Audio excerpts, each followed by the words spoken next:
Magandang araw sa'yo at salamat sa pagsama ulit sa amin.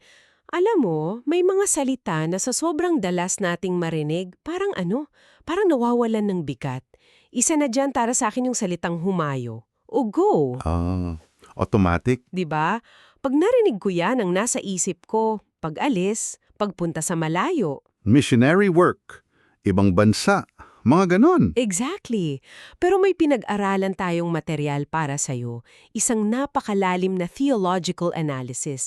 At parang sinasabi nito, teka, baka mali yung buong pagtingin mo dyan. Kaya yun yung misyon natin ngayon. Susubukan nating, kumbaga, baliktarin at himayin itong ideya ng paghayo. Based sa mga sources na sinuri natin, aalamin natin kung bakit ang utos na ito ay hindi pala tungkol sa kung gaano kalayo ang mararating mo. Kundi kung gaano kakalapit. Oo, kung gaano kakalapit handang lumapit at kung paano nito binabasag lahat ng alam natin tungkol sa efficiency at success sa mundo natin ngayon. Okay, sige, simulan natin dito. Ang unang malaking aha moment para sa akin sa material na to, yung sinasabi nitong ang leadership, lalo na ngayon, ay kadalasang leadership from a distance.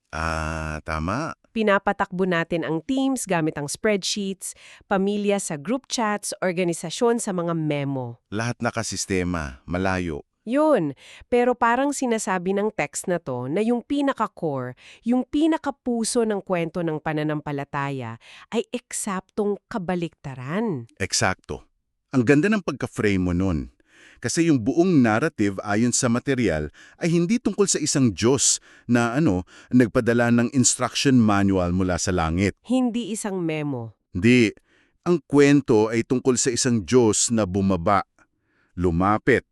At ang pinaka-gold standard o huwaran ng lahat ng ito ay yung konsepto ng incarnation, yung pagkakataong tao. John 1:14. Oo, yung sinasabi doon na ang salita ay naging laman at nanirahan sa gitna natin. So yun pala yung blueprint. Pero teka, pag inisip mo from a management perspective, grabe, napaka-inefficient ng model na yan. Mga no? Bakit ka magpapadala ng iisang tao sa isang maliit na sulok ng mundo for 33 years kung kaya mo namang mag-broadcast ng message sa lahat ng sabay-sabay? Yan yung tanong na binabasag ng source. Hindi ito dinisenyo para sa efficiency. Okay. Hindi rin ito safe. At lalong hindi ito para sa mabilis na resulta ang punto. Ay yung presence ya? Ay yung presence mismo. Ipinadala ng Diyos ang kanyang sarili. Ito yung ultimong pagtawid ng hangganan, di ba? Mula sa pagkadiyos. Tungo sa pagiging tao. Mula sa perpekto, tungo sa magulo. Mula sa langit, bumaba sa lupa. Kaya kung ito yung modelo, ang paghayo ay hindi na lang isang proyekto o isang to-do list. So ano siya? Ito ay isang uri ng pagsunod na may kasamang katawan. Yun yung term nila, embodied obedience. Ang ganda nun, embodied obedience? Oo. Yung pagpiling makasama muna, bago pa man subukang may baguhin.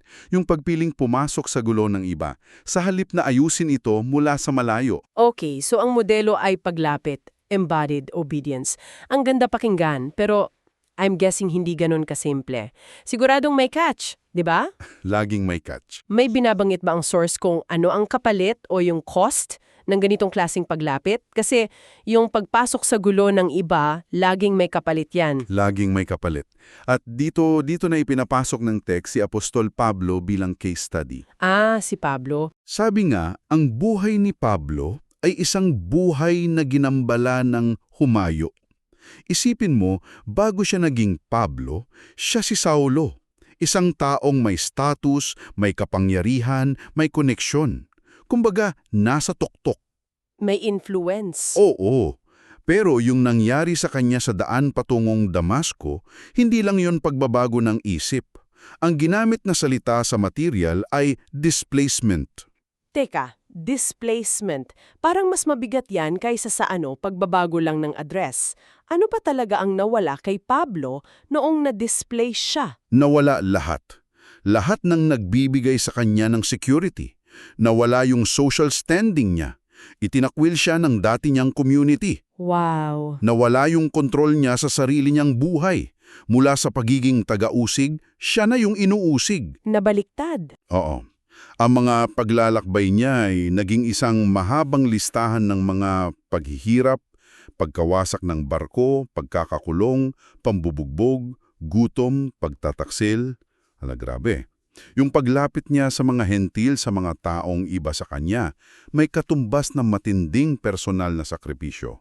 So, parang sinasabi ng source na baliktad pala ang iniisip natin, na yung resume ng mga paghihirap ni Pablo, yung mga pasa at sugat niya, Yun pala ang qualifications niya. yun pala yun, hindi yung mga achievements niya. That's wild. It's completely countercultural.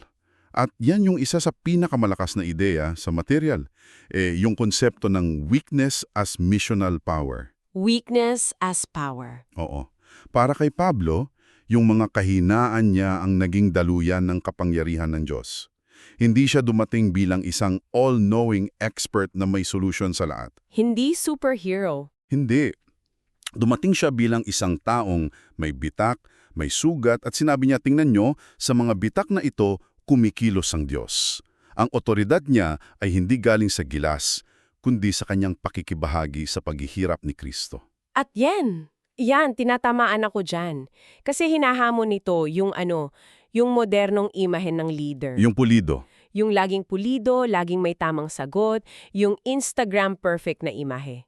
Parang sinasabi na ang tunay na kredibilidad ay hindi pala sa pagpapakita ng lakas. Kundi sa tapang na ipakita ang kahinaan. Oo. Exactly.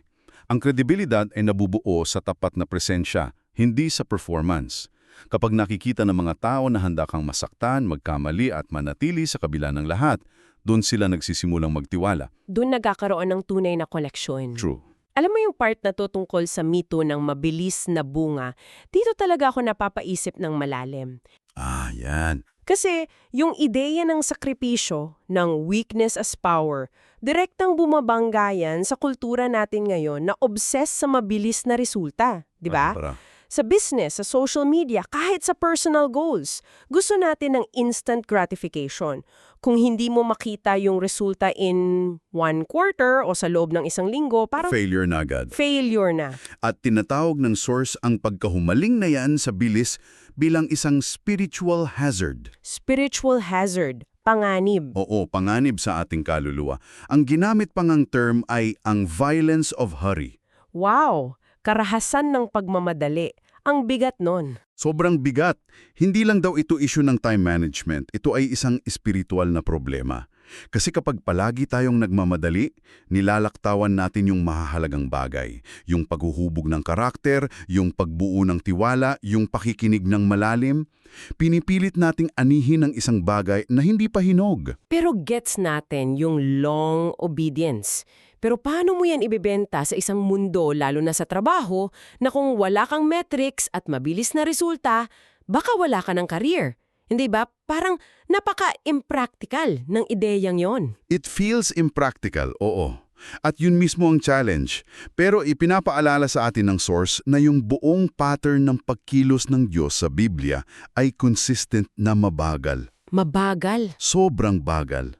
Isipin mo, si Abraham naghintay ng dekada para sa katuparan ng pangako ng isang anak. Grabe yung paghihintay na yon. Ang bayang Israel naglakbay sa disyerto sa loob ng 40 taon, hindi para makarating agad, kundi para mahubog bilang isang komunidad. Para mahubog. At si Jesus mismo, namuhay ng 30 taon sa ordinaryong buhay. 30 taon. Bilang karpintero, bilang anak, bilang kapitbahay, bago pa man ang 3 taon niyang ministeryo. 30 taon ng paghahanda para sa 3 taon ng public life. Sino sa atin ang may ganong pasensya?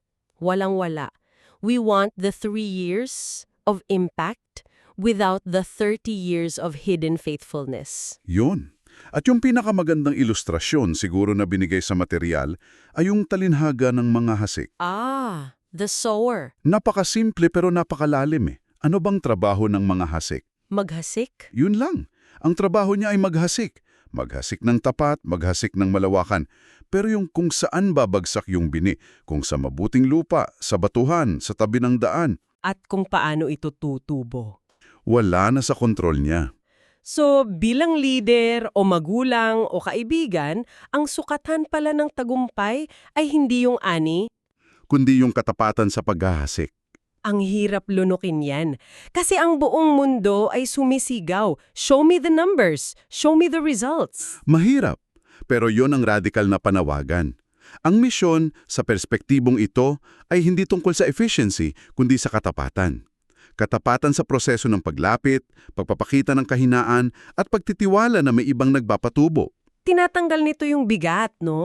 Oo, tinatanggal nito yung bigat sa balikat natin na kailangan nating kontrolin ang lahat ng resulta. Ang kailangan lang nating gawin ay maging tapat sa maliliit na bagay sa araw-araw na paghahasik. Okay. So, this is all making sense on a conceptual level. Pero, dalhin natin sa mas personal. Kung ang humayo ay hindi lang para sa mga misyonero sa Africa, paano ito nag-a-apply sa isang taong nakikinig sa atin ngayon na ang pinakamalayong biyahe ay papunta sa opisina at pauwi? O nga, Paano niya tatawirin ang hangganan sa sarili niyang buhay? dito nagiging sobrang praktikal ang source. Hinihimok tayong kilalanin na may iba't ibang uri ng hangganan sa paligid natin, hindi lang geographical. Okay, ano yung mga yon? May mga social boundaries, yung mga taong hindi natin nakakasalamuha kasi iba ang estado nila sa buhay. May cultural boundaries, iba ang lahi, iba ang pananaw sa politika. May emotional boundaries, yung mga taong iniiwasan nating kausapin kasi mahirap o awkward. O kahit spiritual boundaries. Meron din nun. So yung panawagang humayo ay pwedeng kasing simple ng pagtawid mo sa kalsada para kamustahin yung kapitbahay mong laging nag-iisa. Pwedeng-pwede. O yung pag-upo sa tabi ng katrabaho mong alam mong apektado sa isang issue. Kahit hindi kayo magkasundo, para lang makinig. Yun na mismo yun. Ang pagtawid sa hangganan ay pwedeng mangyari sa loob ng sarili mong tahanan, sa cubicle mo sa opisina, sa Viber group ng pamilya mo. At may isang practical na ehersisyo na iminungkahi sa material. O ano yun? Tinawag itong pagmamapa ng iyong proximity. Pagmamapa ng proximity. Paano yung ginagawa? Isa itong exercise ng awareness. Kumuha ka ng papel at itanong mo sa sarili mo, sino yung mga tao na nasa physical proximity ko araw-araw, pero emotionally at socially, napakalayo ko sa kanila. Ah, grabe. Yung barista sa coffee shop na alam mo ang pangalan pero hindi mo alam ang kwento. Yung security guard na binabati mo pero hindi mo kinakamusta. Yung katrabaho mo na laging tahimik sa isang sulok. Oo. Sino yung mga tao sa paligid mo na madali mong stereotype o ignore? Wow, that's a very convicting exercise kasi pinipilit ka nitong makita yung mga taong naging invisible na sa'yo kahit na araw-araw mo silang nakikita. Exactly. At yung pangunahing ideya ay ito. Ang katapatan sa malaking misyon ay nagsisimula sa katapatan sa mga maliliit at ordinaryong espasyong ito. Okay? Ang paghayo ay hindi pala tungkol sa paggawa ng mas maraming bagay para sa Diyos. Baka ito ay tungkol sa pagiging mas present sa mga taong inilagay na niya sa harap mo, Hindi doing more. kundi being with. Kung lalagumin natin ng buong pag-uusap na ito para sa iyo na nakikinig, parang ganito. Ang utos na humayo ay isang invitasyon hindi para lumayo, kundi para lumapit. Tama? Ang pinakahuwaran nito ay yung ginawa mismo ni Kristo, isang pagkilos na hindi mabilis, hindi ligtas, pero lubos na nakikipag-ugnayan. Oo. At yung paglapit na to ay may kapalit, nangangailangan ng pasensya, ng kahinaan, at direktang hinahamon ang ating obsession sa mga madaling sukatin na tagumpay. At bilang pangwakas na kaisipan na iiwan namin sa iyo, nagtatapos ang source material sa isang tanong na nag-aanyaya ng malalim na pagninilay. Kaya itanong mo ito sa iyong sarili ng may katapatan. Ano yon? Anong mga hangganan, kultural, sosyal, emosyonal o espiritual ang tahimik na naging non-negotiable sa buhay mo? Yung mga linya na hindi mo na sinusubukang tawirin. Yung mga usapan na iniiwasan mo, yung mga tao na tinanggap mo na lang na hindi mo mauunawaan. At pagkatapos isipin mo ito. Paano kung ang paanyaya ng Diyos sa'yo na humayo ay hindi pala tungkol sa paggawa ng isang malaki at bagong bagay? Paano kung ito ay isang simpleng imbitasyon na tumawid sa pinakamalapit na hangganan at maging mas malapit